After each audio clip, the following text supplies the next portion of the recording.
আসসালামু আলাইকুম ভিউয়ার্স, আশা করছি সবাই ভালো আছেন। আজকে আমি আপনাদের সাথে শেয়ার করব লটকা মাছের শুটকির ভুনার রেসিপি। এর জন্য আমি নিয়েছি 8 বা 9টার মতো লটকা শুটকি, যা ভেজে তারপরে কুসুম গরম পানি দিয়ে ধুয়ে নিয়েছি, তারপর নর্মাল পানি দিয়ে ধুয়েছি।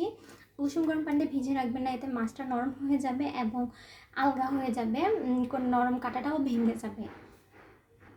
এখানে আমি অল্প পরিমাণ লবণ, অল্প পরিমাণ হলুদ মরিচের গুঁড়া দিয়ে মেখে ভেজে নিব, যাতে করে স্বাদটা বেড়ে যায়। এখন এগুলোকে আমি ভেজে নিব। এখানে আমি কড়াইটাকে গরম করে নিয়েছি। এখন অল্প পরিমাণ তেলটা গরম করে নেব। চুলার জালটাকে মাঝারি জালে রেখেছি। এখন এভাবে কড়াইটাকে নাড়িয়ে এখন মাছগুলো দিয়ে দিব। কিছুক্ষণ ভেজে নিব। মাছগুলো ভেজে নিয়েছি, এখন নামিয়ে নিব। এখন এখানে আরেকটু পরিমাণ তেল দিব।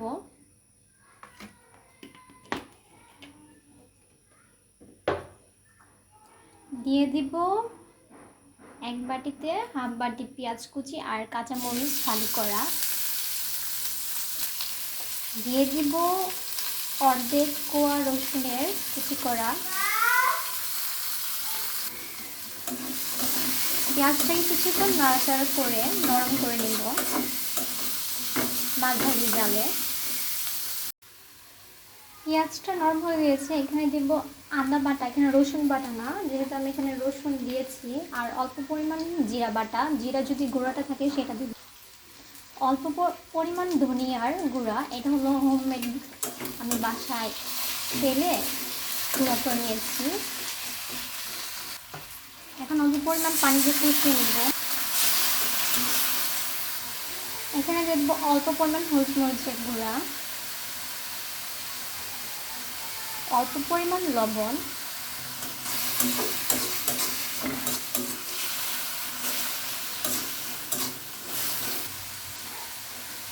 এটাকে আমি ঝাল ঝাল করবো, এর জন্য আর একটু পরিমাণ মানে কি হলুদ মরিচ গুঁড়া হাফ চা চামচ দিবেন। আমার খেয়াল ছিল না, তো এটাকে ভালো করে এটা একটু লাল লাল করবো, তো এর জন্য ভুলে গিয়েছিলাম।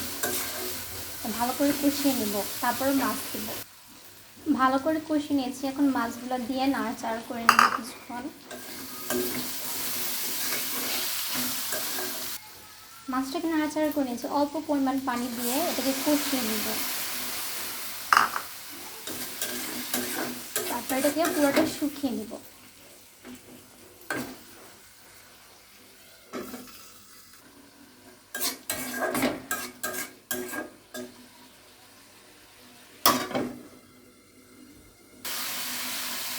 ভাজা ভাজা হয়ে গিয়েছে, যখনই দেখবেন এই মতো তেল বের হয়ে গিয়েছে, তখনই চুলার জালটাকে বন্ধ করে দিবেন। সবাই একবার হলে এভাবে ট্রাই করতে খেতে পারেন, অনেক মজা লাগে আমার কাছে। আর যারা অনেক দিন যাবত ভাত খেতে পারছেন না কোনো কিছু দিয়ে, মাংস ডাল ভাত সবজি কোনো কিছু দিয়ে, তারা এভাবে শুটকিটা রান্না করে খেতে দিতে পারবেন। এক প্লেট ভাত অনায়াসে শেষ করে ফেলতে পারবেন। তো সবাই একবার হলেও ট্রাই করবেন। সবাই ভালো থাকবেন, সুস্থ থাকবেন। আল্লাহ হাফেজ।